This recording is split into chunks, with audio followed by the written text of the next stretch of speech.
Hey everyone, good morning to all. Welcome back to my channel. I am Pooja और आज हम discuss करने वाले हैं 2 एंड 3 ऑफ जून के करेंट अफेयर्स।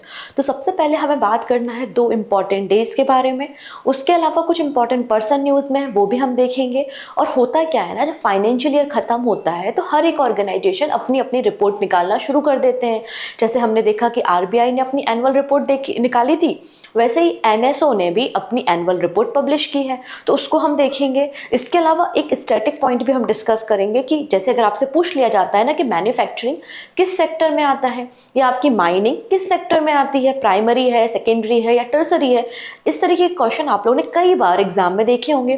तो उस पर्टिकुलर टॉपिक को भी आज हम डिस्कस कर लेंगे। वीडियो के एंड में रिवीजन क्वेश्चन होंगे और एक क्वेश्चन ऑफ द डे होगा जिसका आंसर आप मुझे कमेंट सेक्शन में दे सकते हैं। तो बेसिकली बस इतना ही पढ़ना है आज। ओके, स्टार्ट कर ले वीडियो। इसके अलावा जो नए स्टूडेंट हैं उनके लिए छोटी सी इन्फॉर्मेशन है about the PDF. So PDF लेने का सिंपल सा तरीका है, आप मेरा टेलीग्राम ज्वाइन कर लीजिए। टेलीग्राम की लिंक डिस्क्रिप्शन में अवेलेबल है, या फिर सिंपली आप सर्च भी कर सकते हैं पूजा जैन CA 247। तो आप मेरे टेलीग्राम तक पहुंच जाएंगे और वहां से easily and free of cost आप पीडीएफ को डाउनलोड कर पाएंगे। अब बात कर लेते हैं यार, अप्रैल मंथ खत्म हो चुका है, मई मंथ भी खत्म हो चुका है और अब जून मंथ शुरू हो चुका है। तो हमारे मंथली कंपाइलेशन का क्या? तो देखिए, अप्रैल मंथ का सारा मंथली कंपाइलेशन हो चुका है, ठीक है। मई मंथ का मंथली कंपाइलेशन स्टार्ट हो गया, जिसमें इंपॉर्टेंट डेज मैंने कवर करा दिए हैं, इंपॉर्टेंट इंटरनेशनल अपॉइंटमेंट्स कवर करा दी हैं। आज हम बाकी सारे सेगमेंट को धीरे धीरे कवर करने की कोशिश करेंगे। तो विथ इन अ वीक आपका पूरा का पूरा ये जो मई मंथ खत्म हुआ है इसका मंथली कंपाइलेशन हो जाएगा। डेफिनेटली आपको हेल्पफुल रहेगा एग्जाम में।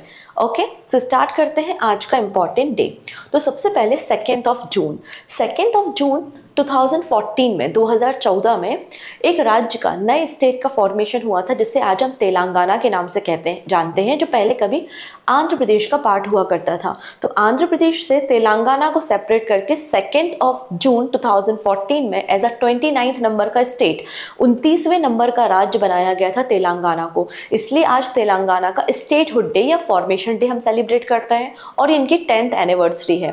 तो 10th एनिवर्सरी पे यहाँ के जो रेवंत रेड्डी चीफ मिनिस्टर हैं, उन्होंने कहा है कि अभी तक क्या था, हैदराबाद और तेलंगाना की एक कंबाइंड कैपिटल थी विच इज हैदराबाद, लेकिन अब से, आज से हैदराबाद केवल और केवल तेलंगाना की कैपिटल होगी।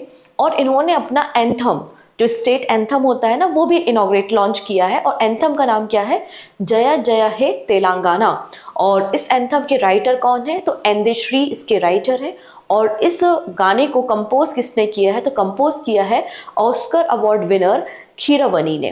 कीरवानी जी ने इसको कंपोज करने का काम किया है। तो 2 ऑफ जून को हम तेलंगाना फॉर्मेशन डे सेलिब्रेट कर रहे हैं। डन। चलिए, अब आता है 3 ऑफ जून। तो 3 ऑफ जून को हम सेलिब्रेट करते हैं world bicycle day. United nation general assembly ने इस दिन को डिक्लेयर किया था, ठीक है। थीम क्या है? तो आप देखेंगे, promoting health, equity and sustainability through cycling. ये यहाँ पर आपको वर्ल्ड बाइसिकल डे की थीम देखने को मिल जाएगी। डन। तो 2 इंपॉर्टेंट डे हमने देख ली। अब बात करते हैं कुछ इंपॉर्टेंट पर्सन्स के बारे में। तो पहली पर्सन जो न्यूज़ में है वो है हमारी बैडमिंटन प्लेयर जिनका नाम है पीवी सिंधु। तो पीवी सिंधु को यहाँ पर टैबेको कंट्रोल करने के लिए ब्रांड एम्बेसडर बनाया है। अगर आपको याद होगा, इंपॉर्टेंट डेज मैंने डिस्कस किए हैं और आपको कहा था कि 31 ऑफ मई को हमने world anti tobacco day celebrate किया, जिसकी थीम क्या थी? Protecting children from tobacco industry interference. ये आपको 31 मई में वर्ल्ड टैबेको डे की नो टैबेको डे की थीम आपको देखने को मिल जाएगी। और यहाँ पे ministry of health and family welfare ने एक इवेंट ऑर्गेनाइज किया था और कहा कि हमें अपने देश में जो यूथ है, स्पेशली उनमें टैबेको का जो कंजप्शन वो करते हैं उसको हमें कम करना है। इसलिए अवेयरनेस दिलाने के लिए इन्होंने एक ब्रांड एम्बेसडर अपॉइंट किया है और उनका नाम क्या है? पीवी सिंधु, जो कि हमारी स्टार बैडमिंटन प्लेयर है। अब यहाँ पे वर्ल्ड नो टैबेको डे के दिन कुछ स्पेशल अवार्ड्स भी डिस्ट्रीब्यूट किए जाते हैं।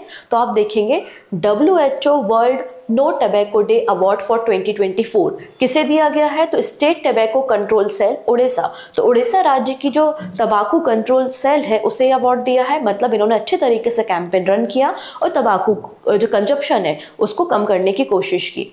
अगर हम इंडिविजुअल कैटेगरी या इंडिविजुअल इंस्टीट्यूट की बात करते हैं तो आप देखेंगे regional director special recognition award for 2024 was presented to doctor Mir Mushtaq Ahmad.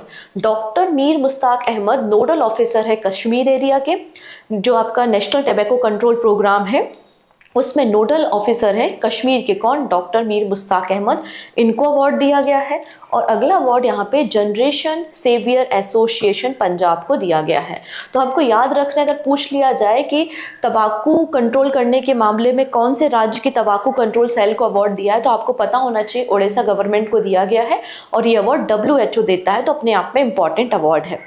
अगले पर्सन के बारे में बात करते हैं जिनको रिसेंटली एक और अवार्ड मिला है, एक और मेडल मिला है। थोड़ा सा इसको डिटेल में हम जानने की कोशिश करेंगे। पहली चीज़ मैंने बताया था ना 29 मतलब UN, तो 29 मई को हमने UN पीस कीपिंग डे या peace keeping mission day celebrate किया था, ठीक है, जिसकी थीम क्या थी? Fit for future building better together.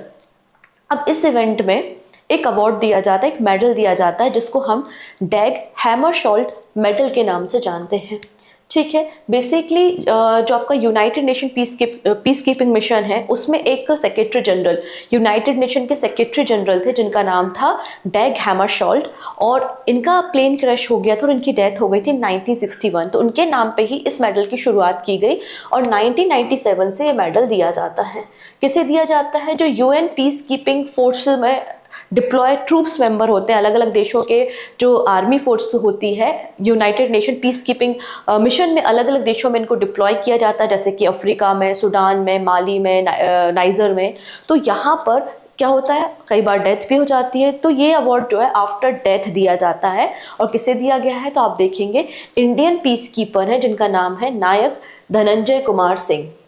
नायक धनंजय कुमार सिंह जी को 2024 का डैग हैमरशॉल्ट मेडल दिया गया है इनके सर्विसेज एंड सेक्रीफाइस के लिए। सिंस 1997 ये अवार्ड दिया जाता है।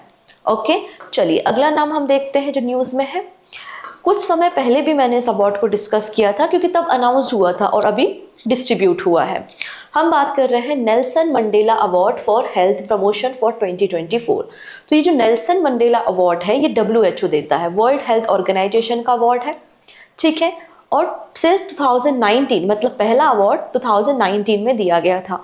कोई भी individual, institute, government and non governmental organisation जो हेल्थ प्रमोशन के डायरेक्शन में काम करता है उसको ये अवार्ड दे दिया जाता है।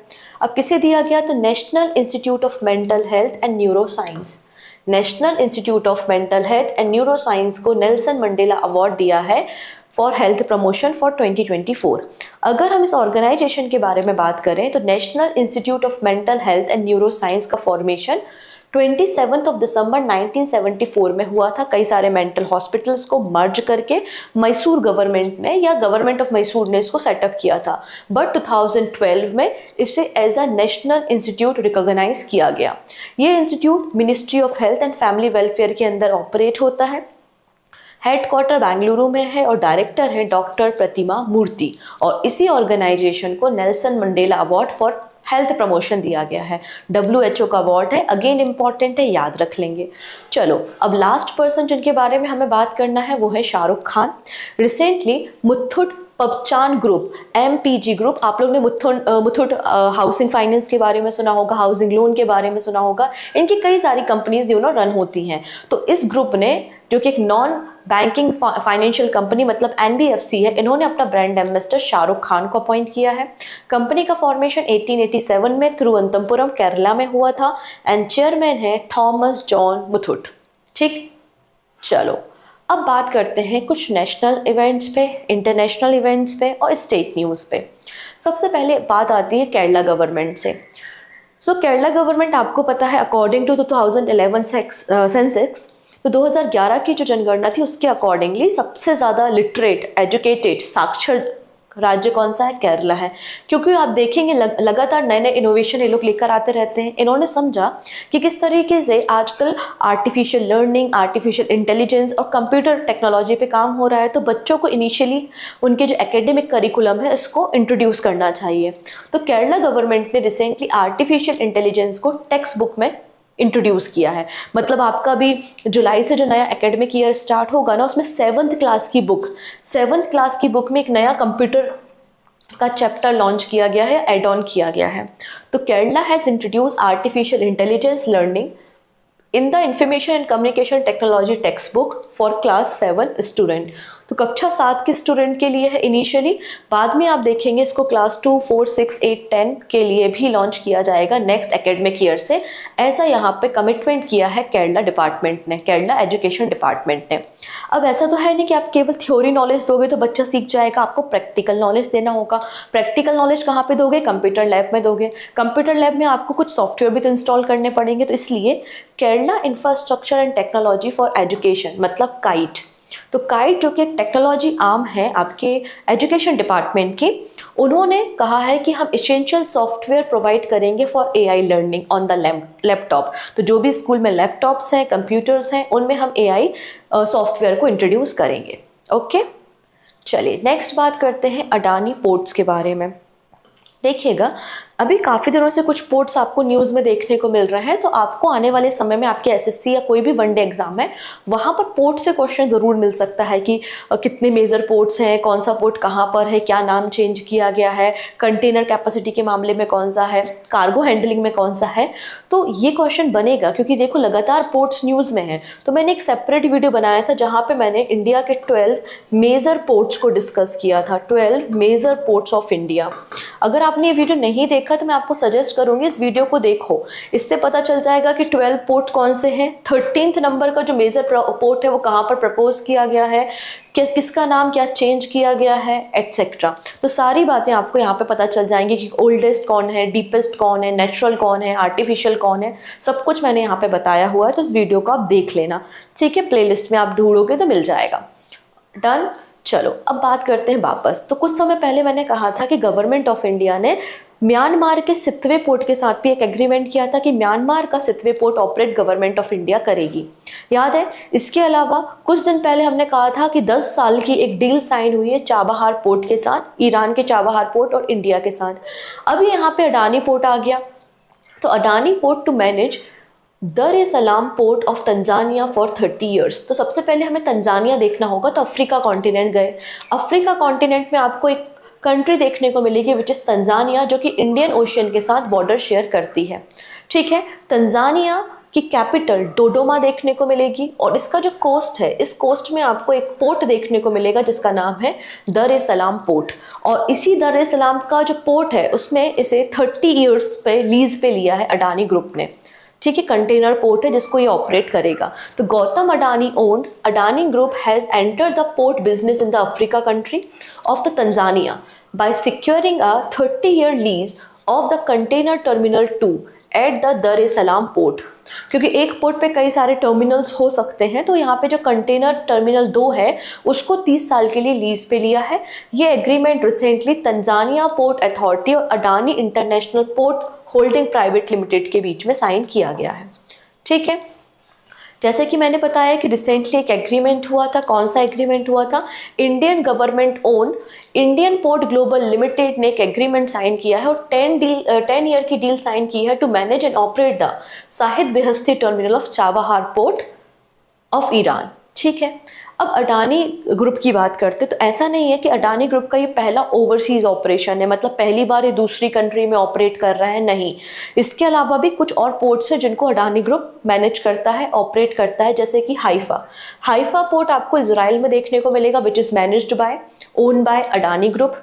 नेक्स्ट है यहाँ पे एक ट्रांसशिपमेंट पोर्ट को कोलंबो श्रीलंका में भी डेवलप कर रहा है अडानी ग्रुप, ठीक है। अगर हम तंजानिया की बात करते हैं, तंजानिया की कैपिटल डोडोमा है, करेंसी तंजानियन सीलिंग चलता है, प्रेसिडेंट है साइमा सुलूहू हसन, ठीक है। तो कई बार ये करेंसी से क्वेश्चन पूछ लिया जाता है।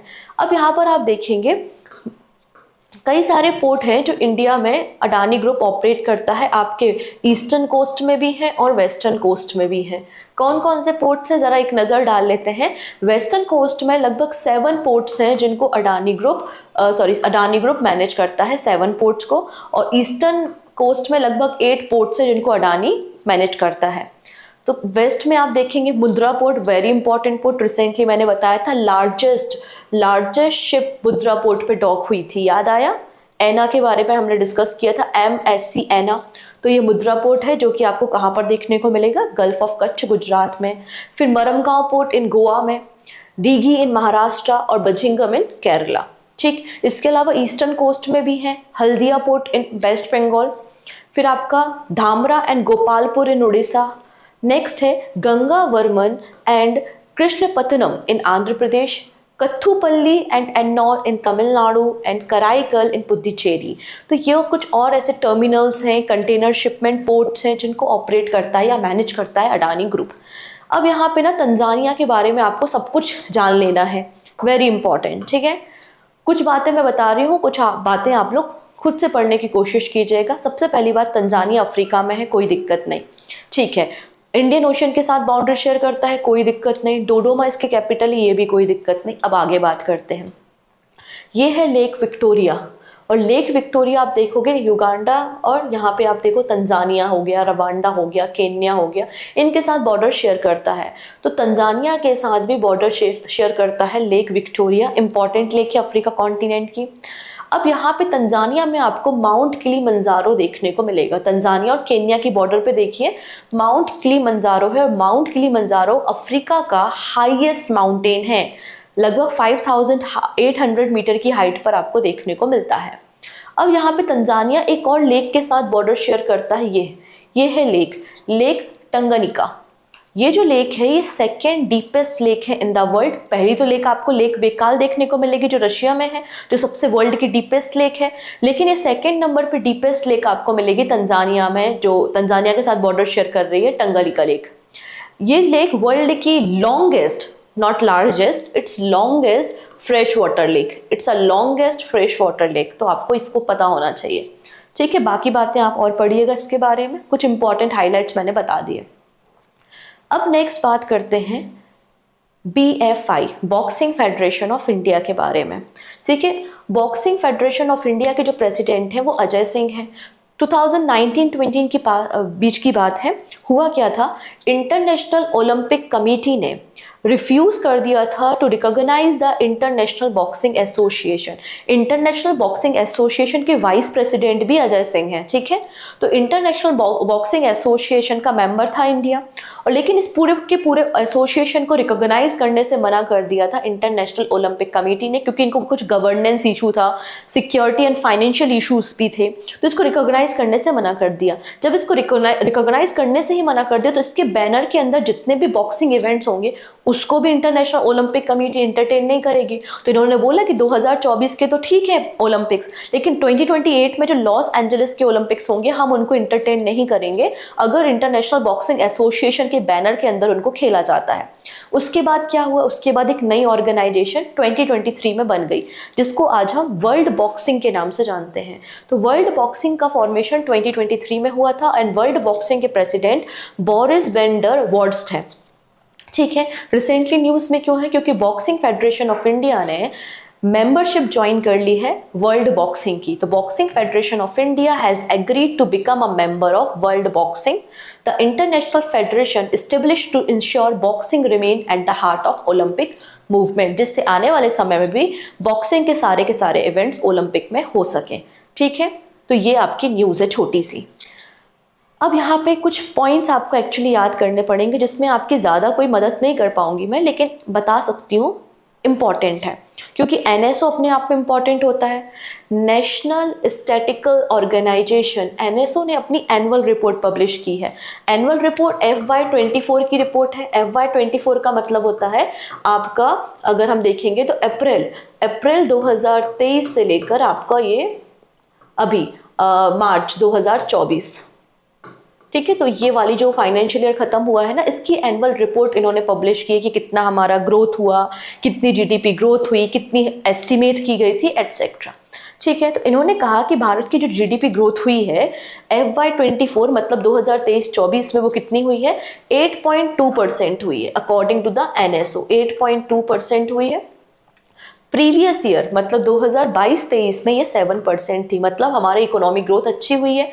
एंड ये अभी तक 9th टाइम है, 1960-61 से ये अभी तक 9th टाइम है जब हमारी इकोनॉमिक ग्रोथ 8% से ज़्यादा हुई है। ठीक है, तो this is the 9th time since 1960-61 the Indian GDP has grown by the 8% और मोर इन द फाइनेंशियल ईयर। और रिजर्व बैंक ऑफ इंडिया के अकॉर्डिंगली भी देख लेते तो आरबीआई के अकॉर्डिंगली जो आपका 23-24 मतलब आपका FY24 जो फाइनेंशियल ईयर था उसमें हमारे देश की इकोनॉमिक ग्रोथ कितनी थी, 7.6% थी। ये आरबीआई का डेटा हो गया, ये एनएसओ का डेटा हो गया। कहीं लिस्ट बना रहे हो तो लिख लो, ठीक है, आरबीआई का डेटा और एनएसओ का डेटा आपको यहाँ पर मिल जाएगा। डन। चलो नेक्स्ट पॉइंट डिस्कस कर लेते हैं। तो फिर हम जीडीपी के बाद इन्होंने जीवीए मतलब ग्रॉस वैल्यू एडेड के बारे में भी बताया है। तो GVA is the measure of total value of goods and services produce in a economy. हमारी कंट्री में जितने भी गुड्स एंड सर्विस प्रोड्यूस होते हैं उसके आधार पे हमने जीवीए मतलब ग्रॉस वैल्यू एडेड को डिसाइड करते हैं। अब जो आपका जीवीए होता है उसमें 3 ब्रॉड कैटेगरी होती हैं, प्राइमरी सेक्टर, सेकेंडरी सेक्टर और टर्शरी सेक्टर। ठीक है, प्राइमरी सेक्टर मतलब आपके जो रॉ मटेरियल आपको देते हैं, जैसे कि हम एग्रीकल्चर की बात करें, एग्रीकल्चर में आपको कच्चा अनाज मिलता है, राइट, तो आपके वो प्राइमरी सेक्टर है। तो प्राइमरी सेक्टर में आपको एग्रीकल्चर, लाइव स्टॉक, फिशरी के अलावा आपको यहाँ पे माइनिंग, ये सारी चीज़ें आपको कहाँ पर मिलती हैं, प्राइमरी सेक्टर में। अगर पूछ लिया जाए कि माइनिंग किस सेक्टर में आता है तो माइनिंग प्राइमरी सेक्टर का ही एक इंडस्ट्री है। ठीक है, अगर हम सेकेंडरी सेक्टर की बात करते हैं तो सेकेंडरी सेक्टर में आपके जो रॉ मटेरियल से आपने जो गुड्स बनाए हैं वो आपके सेकेंडरी सेक्टर में आते हैं। जैसे कि आपने वीट से आटा बना के उसको बेचने लगे, या आप कह सकते हैं कि मिल्क से आपने पनीर बनाया उसको बेचने लगे। माइनिंग, आपने आयरन ओर को निकाला और आयरन के आप सामान बना के बेचने लगे। तो आपकी जो मैन्युफैक्चरिंग होती है, इलेक्ट्रिसिटी, गैस, वाटर सप्लाई, ठीक है, आपके कंस्ट्रक्शन सर्विस, ये सब आपकी सेकेंडरी सेक्टर के पार्ट होते हैं। टर्सरी सेक्टर मतलब आपका सर्विस सेक्टर होता है। सर्विस सेक्टर में आपके hotel, transport, trade, broadcasting, real estate, आपकी जो प्रोफेशनल सर्विस है, ठीक है, जैसे कि मैं ठीक है, तो हम भी किस में आते हैं, टर्सरी सेक्टर में आते हैं। तो आपकी ये टर्सरी सेक्टर हो गया। तो इस अलग अलग एरिया में हमारा कंट्रीब्यूशन कितना रहा है वो भी इन्होंने बताया है। तो इकोनॉमी में कंट्रीब्यूशन आपसे, अगर आप इकोनॉमी के पेपर देखेंगे लास्ट ईयर के तो उसमें मिलता है कि किस सेक्टर का कंट्रीब्यूशन सबसे ज़्यादा है 2023-24 में हमारे देश की इकोनॉमी में। तो आपको पता होना चाहिए, तो प्राइमरी सेक्टर का जो हमारा कंट्रीब्यूशन है वो 19.6% का है। सेकेंडरी सेक्टर का कंट्रीब्यूशन 25.7% का है। टर्सरी सेक्टर का कंट्रीब्यूशन आपका 54.7% का है। तो अगर आपसे पूछ लिया जाए बताइए भारत की अर्थव्यवस्था में 2023-24 में किस सेक्टर का कंट्रीब्यूशन सबसे ज़्यादा है, तो आंसर हो जाएगा टर्सरी सेक्टर या सर्विस सेक्टर का। और सबसे ज़्यादा लोग कहाँ पर एंगेज है, तो प्राइमरी सेक्टर में सबसे ज़्यादा लोग काम करते हैं। फार्मिंग वर्क में, आपकी एग्रीकल्चर में बहुत सारे लोग हैं लेकिन इनका कॉन्ट्रीब्यूशन 19.6 है। टर्सरी सेक्टर का 54.7% कॉन्ट्रीब्यूशन रहा है। ठीक है, ये तो कंट्रीब्यूशन हो गया आपकी इकोनॉमी में। अब बात करते हैं growth rate in real GVP in 23-24। तो ग्रोथ, तो प्राइमरी सेक्टर में जो ग्रोथ हुई है वो 2.1 की हुई है, सेकेंडरी में 9.7% की हुई है, टर्शरी में 7.6 की है। तो ग्रोथ रेट सबसे ज़्यादा सेकेंडरी में है लेकिन कंट्रीब्यूशन सबसे ज़्यादा किसका है, टर्सरी का है। तो इस बात को याद रखना है। इंपॉर्टेंट चार्ट है इकोनॉमी के, आपकी जो स्टैटिक पूछे जाते हैं, इकोनॉमी के जो करंट अफेयर्स आपके हर एक एग्जाम में पूछे जाते हैं वो यहाँ से आपको मिलते हैं। ठीक है, अगर आप चाहें तो प्रीवियस ईयर के क्वेश्चन पेपर भी उठाकर देख सकते हैं। चलिए अब बात करते हैं फिस्कल डेफिसिट, मतलब आपका राजकोषीय घाटा। घाटा कब होगा, जब हम कमाएंगे कम, खर्चा ज़्यादा करेंगे तो घाटा होगा। तो ऑब्वियस सी बात है, जब एक्सपेंडिचर ज़्यादा हो, रेवेन्यू कम हो तो सरकार को भी डेफिसिट होता है, घाटा होता है। तो यहाँ पे बात करते हैं कि इंडिया का FY24 मतलब जो हमारा फाइनेंशियल ईयर खत्म हुआ है उसी के बारे में अगेन बात हो रही है कि FY24 में हमारा फिस्कल डेफिसिट कितना रहा है, तो 5.63% ऑफ द जीडीपी। तो हमारा राजकोषीय घाटा 5.63% ऑफ द जीडीपी रहा है। ठीक है, जो कि गवर्नमेंट ने जो इंतरिम बजट लाया था ना, तो गवर्नमेंट ने इंतरिम बजट में एस्टिमेट किया था कि 5.8% हमारा फिजिकल डेफिसिट रहेगा। तो इनके एस्टिमेशन से कम है, जो कि अच्छी बात है। 5.63% हमारा फिजिकल डेफिसिट है, ठीक है। और जो गैप है, गैप किसमें, आपके एक्सपेंडिचर और रेवेन्यू में जो गैप है जिसके कारण आपको घाटा हुआ है, वो कितना है, 16.53 लाख करोड़ रुपीस का है। कितना है, 16.53 लाख रुपीस का। तो आपको क्या क्या याद रखना है, आपको याद रखना है कि FY24 में फिजिकल डेफिसिट कितना है, 5.63% है। FY25 मतलब आपका अभी 2024 से लेकर 2025, आप इसको ऐसा ले लीजिए कि अप्रैल 2024 से लेकर आपका मार्च 2025 तक की जो फाइनेंशियल ईयर है, इसमें हमारा फिजिकल डेफिसिट कितना एस्टिमेट किया गया है, 5.1%। और FY26 में एस्टिमेट किया गया है 4.5%। तो ये तीनों डेटा याद रखने हैं, ठीक है, 5.6, 5.1 एंड 4.5 फिजिकल डेफिसिट, राजकोषीय घाटा। नेक्स्ट, अब हम बात करेंगे 77th वर्ल्ड हेल्थ असेंबली के बारे में। तो WHO की ये 77th वर्ल्ड हेल्थ असेंबली हो रही है, ठीक है, कंक्लूड हो चुकी है, जिसमें इंडिया के जो हेल्थ सेक्रेटरी हैं अपूर्व चंद्र, उन्होंने इंडिया को रिप्रेजेंट किया था, ठीक है। जेनेवा में ये मीटिंग हो रही है, कोई दिक्कत नहीं। अब बात करते हैं, इस पूरी मीटिंग के दौरान एक साइड इवेंट होस्ट किया है इंडिया ने। कौन सा, उसका नाम है, आप देखेंगे, women children and adolescent health, ठीक है। इस साइड इवेंट को होस्ट किया है इंडिया ने with the collaboration of Norway की government, UNICEF United Nation children fund, United Nation population fund, with the partnership of maternal newborn and child health. तो इनके साथ मिलकर एक साइड इवेंट शुरू किया था, किसने, इंडिया ने। तो इंडिया का कोई इनिशिएटिव होता है तो अपने आप में इंपॉर्टेंट होता है। तो किस किस का कॉन्ट्रीब्यूशन था, आप बस इतना देख लीजिए, काम हो जाएगा। नेक्स्ट बात करते हैं लिग्नोसेट। लिग्नोसेट एक सैटेलाइट है, बिल्कुल छोटा सा सैटेलाइट है जो वुड का बना हुआ है, लकड़ी का बना हुआ है।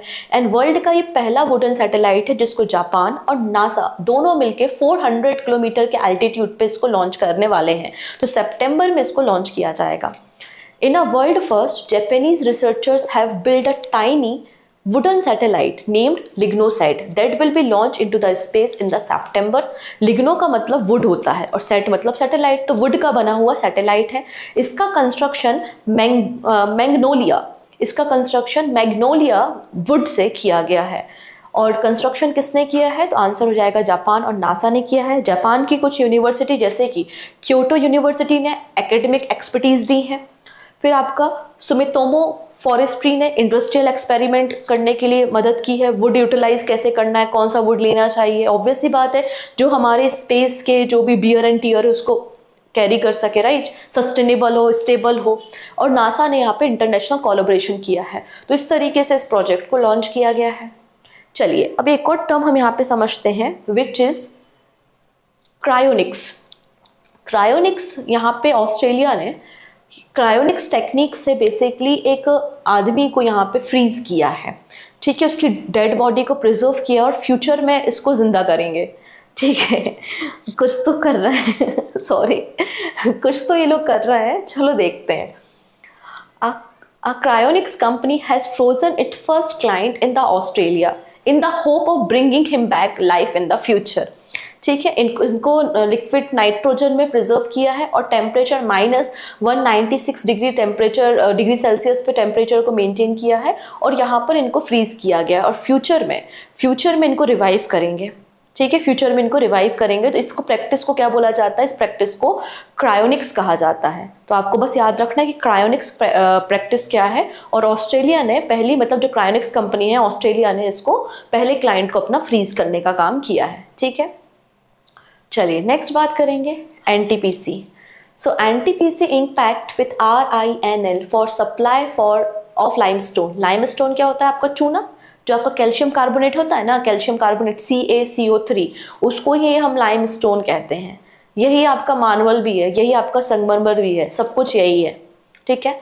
तो MOU was signing between the NTPC Limited and राष्ट्रीय इस्पात निगम limited, the corporate entity of Visakhapatnam Steel Plant, for supply of 9 lakh metric ton of the limestone। तो 9 लाख मेट्रिक टन लाइमस्टोन का ये सप्लाई करेंगे, जिसके कारण हम क्या करेंगे, जो कार्बन डाइऑक्साइड गैस का एमिशन होता है जब NTPC प्रोडक्शन करता है कोयले से इलेक्ट्रिसिटी बनाने का, तो उसमें जो कार्बन डाइऑक्साइड के साथ साथ सल्फर डाइऑक्साइड गैस का एमिशन होता है जो एनवायरनमेंट के लिए अच्छी नहीं है, उसको रिड्यूस करने में ये लाइमस्टोन यूजफुल रहेगा। तो इसलिए यहाँ पे लाइमस्टोन जो मटेरियल है 9 lakh metric ton of limestone किसको दिया जाएगा, यहाँ पे एनटीपीसी को दिया जाएगा। कौन देगा, राष्ट्रीय इस्पात निगम लिमिटेड, जो कि एक कॉर्पोरेट एंटिटी है विशाखापट्टनम स्टील प्लांट में। ठीक है, डन। तो ये थे आज के हमारे करेंट अफेयर्स। अब हम बात कर लेते हैं कुछ क्वेश्चंस के बारे में। ठीक है, पहला क्वेश्चन है, recently where was the 6th meeting of India Japan joint working group on counter terrorism held. मतलब यहाँ पे 6वें नंबर की इंडिया और जापान की एक मीटिंग हो रही है जहाँ पे काउंटर टेररिज्म, टेररिस्ट जो टेक्नोलॉजी यूज कर रहे हैं उनकी जो फंडिंग हो रही है, स्टेट जो फंडिंग कर रहे हैं, ऐसे सभी मुद्दों पे यहाँ पे डिस्कशन हुआ। और जब आंसर नहीं पता होता तो कहाँ पे तुक्का लगाना होता है, कैपिटल में, मतलब new Delhi is the right answer. Next है, चलिए, वो कौन सा ग्रुप है या वो कौन सा ऑर्गेनाइजेशन है जिसने पहला Nifty EV new age automotive index को लॉन्च किया है, जिसमें आपको इलेक्ट्रॉनिक व्हीकल्स की सारी इंडस्ट्री स्टॉक में देखने को मिलेंगी, 33 इंडस्ट्रीज। सो आंसर है NSE, मतलब national stock exchange, option D. Next देख लेते हैं, Which organization did the Boxing Federation of India recently agree to become a member of? तो रिसेंटली हमने देखा कि boxing Federation of India world boxing का मेंबर बन गया है। ठीक है, ऑप्शन डी।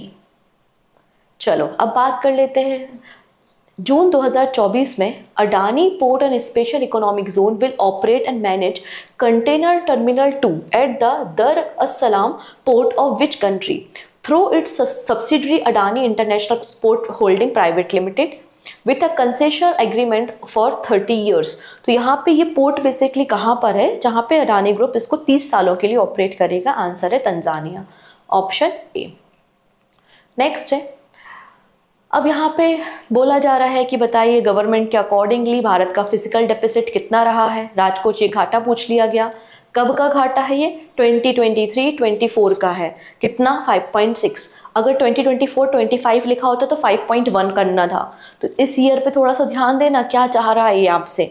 2023-24 5.6%, 2024-25 5.1%, 2025-26 4.5%। तो क्वेश्चन को बस थोड़ा सा ध्यान देखना कि कौन सा ईयर वो आपसे पूछ रहा है। According to the NSO India की इकोनॉमिक ग्रोथ कितनी रही है 2023-24 में, 8.2%, और अकॉर्डिंग टू द RBI 7.6%। ये डेटा एग्जाम में आते हैं तो थोड़ा सा देखना ना। And this is last question जिसका आंसर आप मुझे देंगे कमेंट सेक्शन में। ठीक है, एक क्रिकेटर के बारे में बात हो रही है जिनको बैन कर दिया गया है, नाम क्या है, ब्राइडन कॉर्श। ठीक, किस देश से हैं ये, तो सही आंसर आप मुझे कमेंट में बता सकते हैं। 4 ऑप्शन अवेलेबल हैं। ओके, सो मिलते हैं हम नेक्स्ट वीडियो में। एंड प्लीज़ लिंक को शेयर करें अपने फ्रेंड्स के साथ। पहली बार आ रहे हैं तो चैनल को सब्सक्राइब भी करें जिससे अपकमिंग क्लासेस की नोटिफिकेशन आपको मिल सके। So take care.